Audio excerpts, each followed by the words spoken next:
Let's get to that game. It is the last game of New Year's Day. It is Notre Dame getting 2 points here. It actually opened up as Notre Dame as the favorite. And I'm going to be honest, when I saw that, I think most people just like me, Notre Dame, a favorite versus Georgia. Let's just slam Georgia at that point. So now Georgia is favored by 2. The over-under here is 55, which is kind of crazy to me that this game is a higher State-Texas game. But I mean, Vegas knows what they're doing, so who am I to question? Matt, let's start off with this. This is your team. Absolutely. I think what they talk about, like sucker lines and stuff, it feels like 55, like with what these two teams are right now. I would be surprised by that, but we've seen crazier things. I think when it comes down to is Georgia's just so battle tested. Like they have six games on their schedule versus teams that are currently ranked top 16. Notre Dame has played one team the entire season that's currently ranked, and that was last week against Indiana in the first round of the college football playoff, which they did absolutely boat race. But I think the jury's kind of still out on how good Indiana truly is. Obviously, this is going to come down to Gunnar Stockton and kind of what he is able to do. We have such a small sample size because that's the thing. Like I said, Georgia's battle tested. Carson Beck was also the guy leading you into all of those battles until the second half of the Texas game in the SEC championship. So obviously, it's going to come down to, can Gunnar Stockton make enough plays for Georgia to win this? And is Georgia able to kind of, change their identity a little bit? Like they've been a more of a pass first team all year. I think they were either 14th or 15th in the SEC and rushing this year. Like Kirby Smart's probably worst run team of the entire tenure he's been here. And then they also lead the nation in drops. So there's reasons to be concerned about Georgia. And there's also reasons to be excited about Notre Dame. It's one thing that's funny to me is, and we know, I'm blanking on the dude's name, the defensive tackle, Riley Mills. Riley Mills that just got hurt. That's out for this game for Notre Dame. I think that's big because this is basically the worst run defense of the Kirby Smart era at Georgia. And they're giving up like 127 yards a game on the ground. Notre Dame's given up 133 on the ground. So I think Georgia's schedule is clearly more difficult. So I think, which Georgia defense shows up is definitely a huge X factor in this game, because you've had the games like I talked about a lot, how the first matchup with Texas and Georgia, it felt like, okay, now Georgia's playing Georgia defense. This will be the game to, springboard them the rest of the way. And it was like, no, it really didn't. That was just kind of the outlier. And until the next time they played Texas, like those were the two elite defensive performances. I mean, the Tennessee game, they had a good performance too, but almost, I think every game in between the two Texas matchups, Georgia gave up like over 150 yards rushing. So over 200 to UMass and 260 to Georgia Tech. So which Georgia defense shows up, I think plays a huge role. And there's also the aspect of what kind of some of these running quarterbacks have done to Georgia this year. I've always said, not to go on too big of a tangent, but I mentioned this on my Georgia Voice of College Football show earlier this week. Like my best hot take I ever had, I was so right that I was wrong. Back in 2017, I think it was like Nick Fitzgerald. There was a few, Brandon Wimbush. There was a few quarterbacks Georgia played that were dual threat guys that just are suspect passers. And anytime Georgia faces a Kirby Smart defense, faces these guys that are really good runners but suspect passers, they just put the shackles on those guys. Like they don't do anything. But this year, you've started to see some of those guys have a little bit more success. So my take from back in 2017, I told anyone who would listen to me, I'm like, Alabama with Jalen Hurts, that team is not good enough to beat Georgia. Like Jalen Hurts cannot beat Georgia. Like I said it all season long. And then I was so right that Alabama benched Jalen Hurts at halftime of the national championship. And unfortunately, Tua came in, and we don't need to talk about what happened after that. And then obviously Jalen Hurts got his revenge in 2018 when he came in the SEC championship the following year. But so traditionally Georgia, has a lot of success against these guys who are suspect passers. And Riley Leonard, I mean, this guy's thrown for over 200 yards only 5 times this year.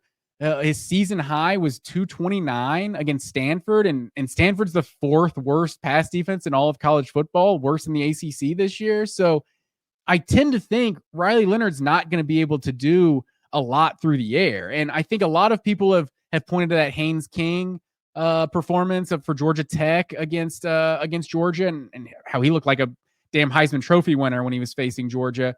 So did Jalen Milroe, and Jackson Dart looked pretty damn good facing Georgia too. So you've seen some of these guys have success against Georgia this year. I just think all of those guys are better than Riley Leonard. And so I wonder, you saw like when Georgia played Texas, like Quinn Ewers doesn't have that ability to run. They were able to just get after him. 13 sacks in those 2 games against Texas. Maybe they can get in the backfield against Riley Leonard, but it remains to be seen if they can actually bring him down, because he is a really athletic quarterback. So, and then Jeremiah Love is a really good running back. So depending on what Notre Dame can do, offensively and running the ball, I think that's going to set the tone for the whole game. Because if Notre Dame's not able to run the ball, I think, that's a scenario where Georgia wins in a blowout or something. But I say that, obviously, Georgia, we have no idea what Georgia is offensively with Gunnar Stockton. We've got 2 quarters and a little bit of overtime until he got knocked out in that SEC championship of seeing what a Gunnar Stockton-led Georgia team looks like. I tend to think he's going to be able to make the plays, like just kind of keeping the offense simple for him, using his legs when he needs to. That's the one benefit that I think Georgia has in this one, is that, for one, his one half battle that he has is against maybe the best defense in college football in the Texas Longhorns. But also, he's not the same guy as Carson Beck. Like, if you're just bringing in another pocket passer and you're like, well, obviously this pocket passer is worse than the one that was starting, although we've seen plenty of college football games where, this is what college teams do. It's not like the NFL. College teams, they stack elite recruits on top of elite recruits. So Gunnar Stockton wasn't some walk-on. He was a top 100, top 150 prospect coming out of high school. Not that means everything, but I think you're going to see just kind of a different element to this Georgia offense with Gunnar Stockton.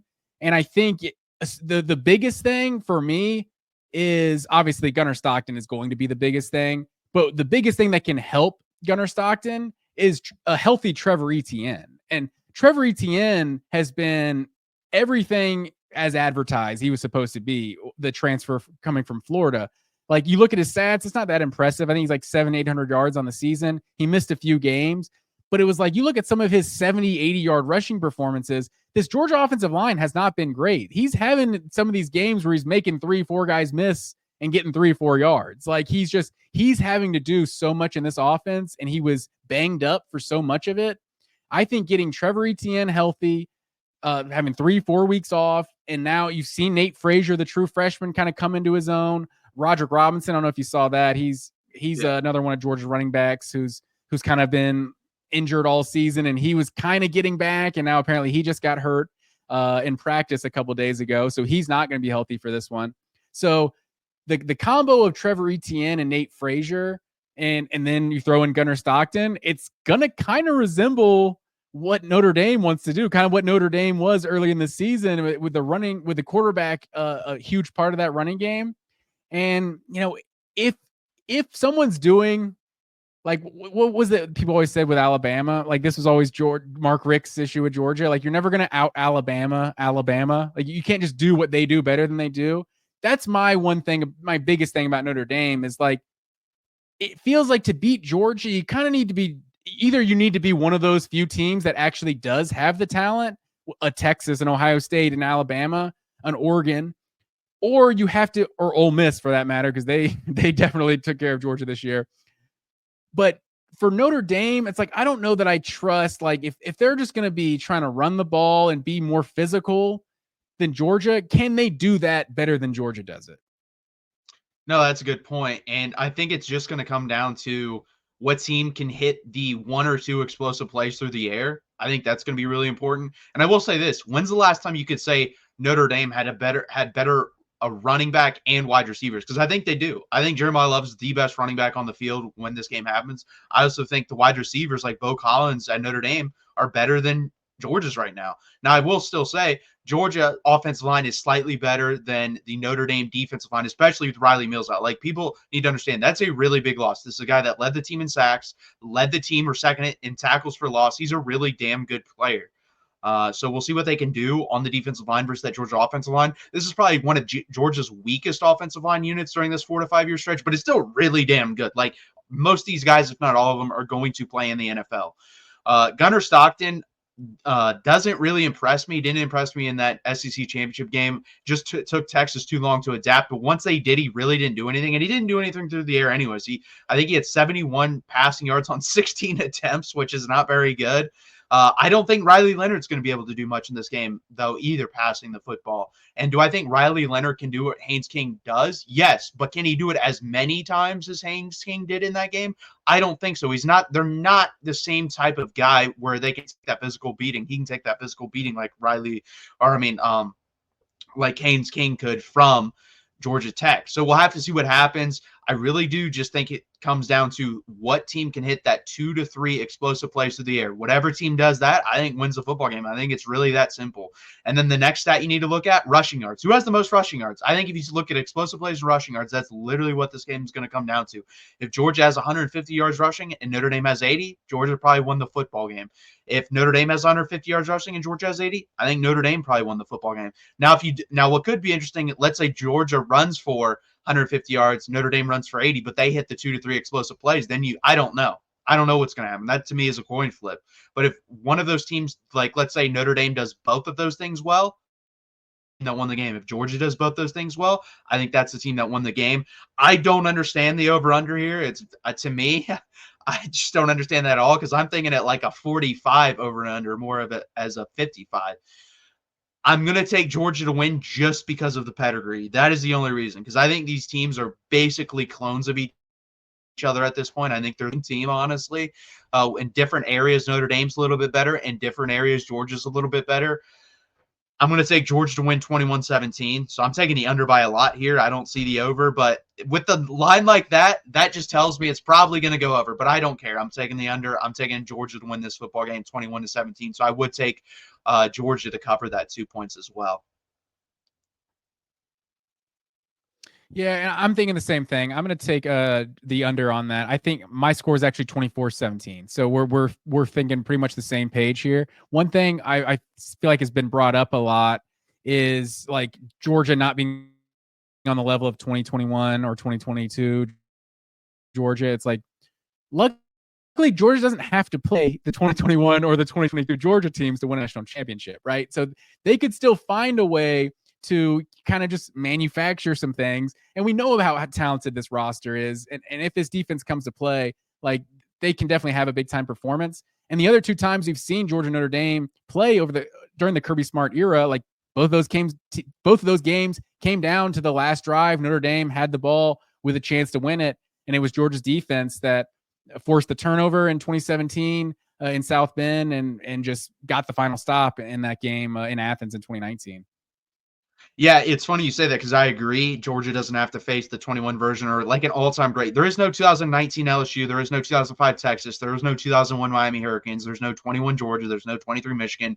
When we look back at whoever wins this national championship, this is going to be on the lower tier, average tier of national champions from the last 25 years. That's what it is. So they can definitely beat Notre Dame and they can definitely win the national championship. So we're both on the same. Yeah, it does feel that way. I think if you're talking like people have those Mount Rushmore conversations, like I'm not saying these guys are Mount Rushmore necessarily of Georgia football, but like there's a chance we look back and Brock Bowers and Jalen Carter are 2 of the best players to ever play at Georgia. And they were obviously both huge contributors on those 2021 and 2022 championship teams. 100%. We're both in agreement still on both these games. We'll see if we veer off